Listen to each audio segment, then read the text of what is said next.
2.2 এরপরে 5 পয়েন্ট গাঁজা আপনি সেবা করতে পারবেন। আর আল্লাহ পাক রব্বুল আলামিন সূরা আর রহমানের মধ্যে বলে ফাবিআইয়া আলাই রাব্বিকুমা তুকাজ্জিমান, তুমি কোন নিয়ামতকে অস্বীকার করবা? গাঁজা আমার আপনার 14 গোষ্ঠীর বাপে কেউ বানায় নাই, এটা কে বানাইছে? আল্লাহ সৃষ্টি করছে, আল্লাহ সৃষ্টি করছে। এখন আমাদের কিছু পাগল আছে, এরা লিমিট খরচ করে ফেলে, যে কোনো জিনিস লিমিট খরচ করাই হারাম।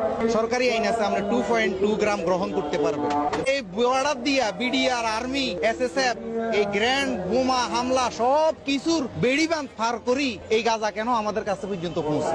নিশ্চয় এটা নারীর দিকে যখন চোখ যাবে তাহলে এটাকে কিভাবে আমরা এটা হেফাজত? সুখের বিষয়, এটা আনন্দের বিষয়। একটা সুন্দর নারী আমার সামনে দিয়ে যাচ্ছে, তার সৌন্দর্য লাবণ্যতা দেখতে পারছি, আল্লাহ বলছে আমার সৌন্দর্যকে উপভোগ করো।